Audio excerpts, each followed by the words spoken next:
Hi, everyone. I'm Kelly Pokies Burke, and this is the Career Slay podcast. Imagine the impact we could have on society if everyone loved what they did. That's what Career Slay is all about. I'm interviewing people who love their jobs and asking them how they got there and what they've learned along the way. We're here to slay the fear in career.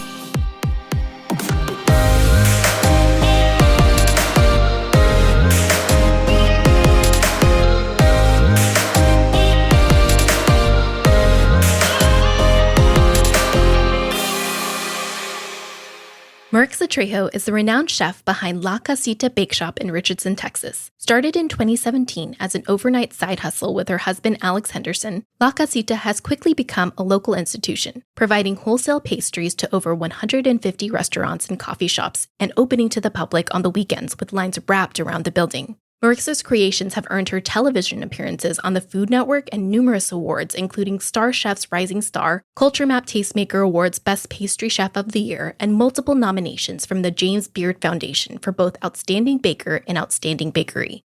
As a first-generation Mexican-American, Maricsa has built her dream into a brand that now employs over 50 people and continues to expand into a catering service, event venue, and coffee shop. And she's just getting started. This was one of my favorite conversations so far. And what I loved about my conversation with Maricsa is that we share a similar story, both having immigrant parents who sacrificed it all to give us a better future. Maricsa shares her inspiring story of how she found her love for cooking at a young age and her journey from working in toxic kitchens to building a warm and inclusive bakery with a positive culture. We also talk about how employees changed the game for her small business and how the most rewarding part of her job today is mentoring and seeing her employees grow. I hope you feel inspired to chase your passions after listening to this episode. I know I was. Welcome to Career Slay, Maricsa. I'm excited to be here. I'm so excited to have you here. We were just talking about how, our family goes to your bake shop every weekend. It's become a little tradition of ours. Oh, honestly, meeting both of you has been inspiring in and of itself because I feel like I don't ever have time to talk to new people. Mm-hmm. And the bakery is literally making me friends. So people come by and that's how I make friends nowadays because I don't leave my house. Yeah, it's a good thirst trap. So I want to dig into, your past and how you got started. So can you tell us a little bit more about what you were like growing up? Yeah, I'm one of 6 girls. Growing up, obviously when you have that many siblings, you want to stand out. You want your parents to be like, I'm so proud of you. So I was very studious, kind of a brown noser. I'd always help my mom with things. And my sisters still this day are like, you're my mom's favorite. I knew my parents were immigrants. I knew how hard they worked. So I tried to work as hard as they did growing up at school, at my first job, at everything. So I always wanted to keep them in mind in everything I did because my mom was a stay-at-home mom. My dad is a plumber still. And I knew that growing up as little kids, my mom wasn't like, I'm going to take care of 6 girls for a living. And my dad wasn't like, I want to be a plumber. They sacrificed so much to give us anything we wanted. My mom was always just like, the best thing you can give me is to be happy. The reason why we brought you here to the United States was for you guys to have a better life and to be happy. And so that's what I tried to do. And luckily, my happiness has turned into something very profitable for me and my employees and everyone around me. So my parents are really proud, and they've finally said it a couple years ago. Oh my God. I have had this exact conversation with my mother. My parents are immigrants too. They immigrated from the Philippines. But I literally asked my mom, after I had gotten a new job, I was like, are you proud of me? And she's like, don't you know I'm proud of you? And I was like, oh, no, I need to hear it. Can you just say it? So, yeah. Yes. It's, you know what I mean? Sometimes I just want to hear, I wanted to hear those words. So it was really cool. But yeah, growing up, I was a weirdo. I was a weird kid. I liked Harry Potter. I was in band. Honestly, I was a very big nerd, but I feel like it saved me from a lot of teenage heartache that comes along with going to parties and doing bad things. And I wanted to differ from my sisters. They were all very pretty. I was a very chubby, voracious eater, a kid. Just wanted to eat everything. For some reason, experiences with food were just wow. I felt like I connected to the adults in that manner where they're be like, what's in this? And then they'd be so excited to talk to you, oh, I did this and that to it. And so I always gravitated to older people. Even when I was a child, I'd find myself in the kitchen with all the women, not even helping, but just watching all of them talk to each other and hear the gossip, the tias talk to each other. And I'm like, So at what point in time did you decide that was going to be the path you were going to take? in high school, I've always wanted to be like a helper. I always wanted to help somehow in the world or do something interesting. I didn't know whether I had it or not. So I told myself, I love cooking, but I was like, I'm going to take a first semester at El Centro. It's a community college, so I'm not going to lose any money on it. Like if anything, like I gained some knowledge of cooking or something. And so I took that first semester and I fell in love with it. And I was like, you know what? I feel like I could find a way to do something interesting and fun and like help people with food. So you weren't self-taught. You went through culinary school and got all of the knowledge there. You had mentioned in another podcast that there was a chef who convinced you to, was it quit? Yes. So I hated baking in culinary school. I was like, it's boring. It takes a long time. If you make a mistake, you have to start over. I'm like, there are so many factors. And yeah, he was like, you're always tired. You're always complaining that you have to go to school and you have to take time off from work where like we're paying you. Do you like going to school? I was like, I do, but I feel like I don't know if I'm learning as much as I am here. And he's like, well, then quit. Do you want to go to school and like do that and have like a little degree on your wall? Or do you want to like be successful and like grind your teeth is what he said. And I was like, you know what? I do want to grind my teeth. So what was your first culinary job? I worked at the Omni Hotel in downtown Dallas. I applied there when I was 21 and I felt like a baby. Everyone else was like over 30. And I started off as they call it a line cook, as a garde manger, which is like a fancy word of saying like basically a salad chef. Like that's what you do for the first couple like months or year. Make salads, make dressings, and like cut a lot of cherry tomatoes. I don't know why, but everyone loves cherry tomatoes on salads. I did that for like the first 6 months. And then I like really quickly was like, I really wish I could like, cook. And so they moved me up to being a fry cook, which is like putting all the chicken down and the fries and like helping the person who's doing the burgers. And like, that's the more exciting, part of it. You get like called out tickets. Like instead of having tickets in front of you, they're like, okay, I need 2 burgers, 1 chicken, 1 this and 1 that. And you're like heard? And you're like, heard, chef. And then you have to continue to cook. And then they'll call out another ticket. And in your head, you have to mentally be like, okay, I have 2 chickens. I'm waiting on that steak. It's like a whole production. Yeah. It's time management skills. Yes, exactly. So it's like, that's like where all the fun is. But it's also where, if you put something up too early and then something's not ready, you'll get yelled at. You'll get thrown things. It was like, it's a little scary, but it's like, it's weird. But until you become a cook, you don't understand that like weird high you get from like doing what we do, almost like a vice. Like you can't get, like people are workaholics because it's like, it's exciting to do that. Yeah. I learned what it was like to actually be a cook because there's a lot of people that are like,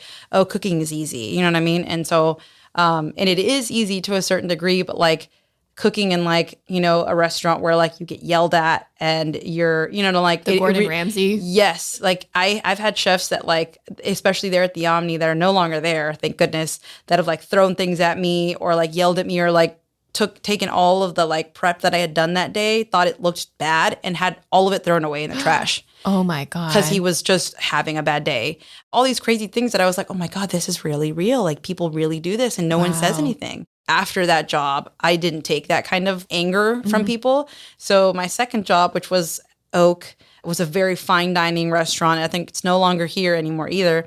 They had a chef that turned out to be like a really big creep and I was so turned off by it. And then he got fired, thank goodness. They brought another person in and he was fine, but he was like kind of very passive. He didn't really care about us. He'd come in drunk sometimes and like, it was just such a weird environment. I got into an argument with one of the chefs there. He basically fired me in front of everybody because I was... You were being insubordinate? Yes. He would be really rude and like be really awkward and weird and creepy towards one of the girls that I was working with. And I stepped in and I was like, hey, she does not want to talk to you like in that way. And he got in my face and was like, who are you to talk to me like that? Like, this is none of your business. And I basically put my 2 weeks and he's like, no, your last night's tonight in front of everybody. And I was like red in the face. And so I was like, I'm leaving right now. I'm not staying till the end of the shift. And I told her, I'm like, I'm sorry, I'm leaving because I know we need 2 people to run this, but I can't stay here. Yeah. And so I ended up leaving. But like, that's the first time I'd ever really stood up for myself. I'm a very shy person. But it's where I met my husband. He had worked there previously, came back as like a sous chef. And cooking is like I said, it's my passion, but all of those experiences talked me into moving out of the state for a while. And my husband, Alex, he was like, my boyfriend, we had just been together like 2 months. And he was like, I'll go to New York with you. And I was like, you will? So we moved to New York together for a year. But New York taught me to be cleaner and neater and like, about like finesse. And then from there on, I moved to Portland, which I worked as an overnight bread baker, which is why our sourdough is like so important to me and Alex. I worked there for a year. And again, I loved it, even though I was working from 7 p.m. until like 2 or 3 in the morning. But all of my tiny career moves have led up to this point, which when I came back, I was like, I don't want to work for anyone in Dallas. Like I knew that much, but I was like, I don't know what to do. So I worked at like a brew pub with Alex doing their pastry, but no one goes to brew pubs for pastries. Yeah. They just don't. And so I was like, you know what? You don't have to pay me anymore, but is there a world I can pay you guys in bread and I can use your kitchen at night? And they were like, sure. Them in dough? Yes. I was like, put in your order, leave it on the counter. I will make it. I'll have it all fresh and baked and like put aside for you. And that'll be like me, basically paying you for renting the space. And they were like, okay. What was the thinking there? That was the thinking that you were just going to start a side hustle and then hopefully one day it becomes your own thing? I was hoping so, but I had no idea what I was doing. I baked for the brew pub, and then I would take pastries that I made, literally sample baskets, and I would drop them off at different coffee shops around as far as I thought I could drive in the middle of the night, because I would bake everything in the middle of the night. 6 a.m. would come and I would drop off in my own car everything that I baked to different places. So I was like, how long can I do this, and how far can I, go away from my central post? What was it like starting a business with your husband? The first 3 years of La Casita, I call them the dark years because like me and my husband worked together. Like we lived together, we worked together, we saw each other. We were like vampires because we basically just worked in the middle of the night. Yeah. But it was really hard. It was like a test on our relationship. Yeah. But thank goodness we went through it, because it was like there'd be times where I would like cry out of nowhere. I was like so exhausted. We worked 7 days a week for those 3 years, except for Christmas, Thanksgiving, and New Year's Eve. Oh my God. And I feel like the only thing that kept me going was not even Alex or the bakery or myself. It was like going back on having immigrant parents. I was like, my dad worked 6 days a week when I was growing up, so I only saw him on Sundays. And I was like, if my dad can do this, if my mom can literally like come over in the middle of the night. She was pregnant with me when she came to the United States from Mexico. And I was like, if they can do all that really hard stuff, I can do this. So what was the turning point in the business? Employees, 100%. It's the only way I could have done any of the things that I did, because I was literally there for 12 hours a day, 6 days a week. So there was no getting away from that. And as soon as I hired the first person and taught them, I like had a day where I wasn't there on a random, I think Tuesday or Thursday. And I was like, oh my goodness, I can actually go to the grocery store and be a person and like take a meeting with someone instead of having to be at the bakery and like be scared that like my business was going to go under because I wasn't there. So what would you say makes La Casita different from other bakeries? The reason why I started La Casita on my own was because all of my past experiences had been like, there'd be creepy chefs, or there'd be inappropriateness, or there'd be people who were just plain out rude and would take their whole life out on you. And that was okay, because that was just like the culture of cooking. If I'm rude to you, then that means I think anyone else can be rude to you. And that's not okay. And so I tried making a culture that I'd be happy with back then when I first started, like a place that's going to like sit me down and tell me that I can do better and how to do better and like want to invest in me. This is us trying to like make up for all the terrible chefs we've ever had and all the terrible experiences we've ever had. What's interesting about how you answer that question is like, I was actually asking about the food, but you went deeper. You actually went and talked about the culture. That's a really beautiful thing, because it's like you started this whole business because you were in a toxic workplace and you wanted to find something different. So like, I loved your answer for that. Tell people more about your inspiration from a culinary perspective. When I first started baking, I didn't like doing it, but for some reason, I came up with more ideas for pastry dishes than I ever had for savory stuff. And I was like, maybe there's a correlated thing there. Maybe I actually really like baking. And so again, I'm Mexican American, so I love taking two things and trying to smash them together. Most of it, I think, is just talking to the bakers. They'll have like crazy ideas that we'll revisit later. Now that we've been nominated, I'm like, we can go a little chefier now. Yeah. Like we're starting to, and we're hoping that the rest of the year will like showcase a lot of crazy things. You change the menu every month. What's the rationale behind that? You know, what's funny is we used to change it every week. When we first started, it used to be weekly menus. It was exhausting. As a person myself, I get bored pretty easily. So I'm like, I'm not going to go back to the same place to get the same things every single time. Yeah. I feel like a month is a really good time to learn something. So our bakers can actually learn how to do things. And then our regulars and people that are coming are like excited for the next month. So it's not the same thing over and over. So you were nominated by the James Beard Foundation. You've done a Food Network special, the Halloween Bake Off. Tell us what it's like to get recognized for your work. It feels, honestly, like I feel like I could die happy. The awards thing, I mean, I feel like I was like, I don't need awards to like make myself feel good about anything. But man, do they build businesses. Yeah. There is, you know what I mean? Like it helps so much, especially the James Beard Award. I think the first time we got nominated, I definitely cried. The second time we got nominated, I felt like I was like, I told my husband, and he like had a Sharpie in his hand and he smashed it into the ground because he was so excited. It like fell apart. But we were excited. But the first time I got nominated, I was like in shock. I just started crying. Like, you know how when you're a kid and you can't talk? Like I was doing that day. And I was like, what's wrong with me? I was like, but I know a lot of the people that I look up to, like some of my mentors and chefs, like they reached out to me and they were like, you know what? I love that you're getting this, but like, I'm not gonna lie, I'm a little jealous. Like, this is crazy. Like, you know what I mean? Like this is insane. Do you know who nominated you? I don't. There's something just so genuine about just being nominated by somebody random that it feels more rewarding that way. That's amazing. And I mean, if you ever go to La Casita, like you'll see the line just like wrapped around the door. So it's just like such an experience. Do you have any advice for entrepreneurs who are trying to turn their passion into their 9-to-5?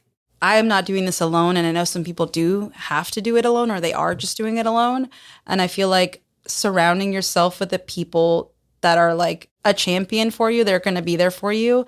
Or if you're going to like do it on your own, like beating yourself up over not knowing how to do everything is like, people do that a lot. You can't possibly know everything. And, there's times where if you don't find good people to surround you and like a good like support system, even if they're not working for you, even if it's just a part-time thing or you're just leaning on somebody, like you don't have to do it alone. Like I learned that pretty early. And thank goodness, because I'm the type of person that will like kick myself for not knowing how to do everything. And a big thing is like knowing when you're burnt out. Sometimes it sucks and you have to work past the burnout and you have to figure out how to do that. But there are times where I feel like I've been asked to do things by certain coffee shop owners and I wasn't comfortable like either doing it or I didn't have the time to do it. And it was just learning boundaries, which I'm still learning, but surrounding yourself with really good people and like learning your own personal boundaries too, because sometimes they start to melt in together as like business and personal. I mean, especially when you work with your husband. Especially that. And then, just setting up business boundaries. We try to do as much as we can. But like I said, like if you bend over backwards for everybody, you'll find yourself just literally being bent over backwards like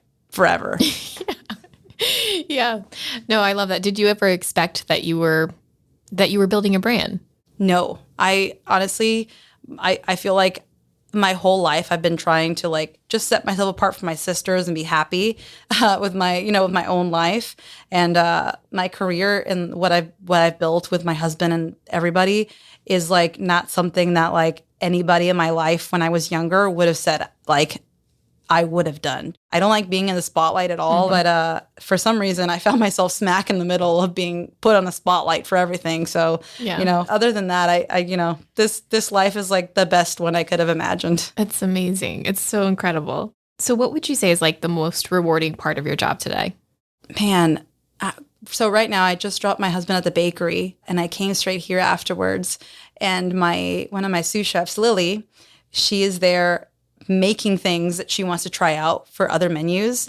And to know that like I have an employee that's that dedicated that on one of her days off, she's just playing around at the bakery and she can do that because we let our employees, if they want to like try things out, pretty much try it out at the bakery. Because then if they don't have that. They have to do it at home. They have to buy their own ingredients. So we're like, this is your playground. As long as you're happy and you want to create things, come here.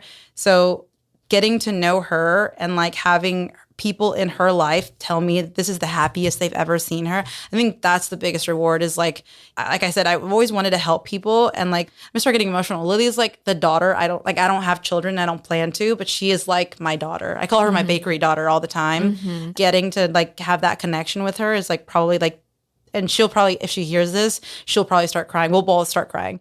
That's like one of the biggest rewards to me is like getting to meet somebody like Lily and like have her actually be like inspired by like my life, which seems ridiculous to me. Yeah, no, that's beautiful. Yeah. That is so beautiful. Thank you for sharing that. That's amazing. It's so great that we're talking about this because that's a lot of people feel like to find meaningful work or purposeful work, you have to like change the world or do something like that. But what you're giving an example of is just like how you find meaning in your everyday because of someone that you're mentoring. Yeah.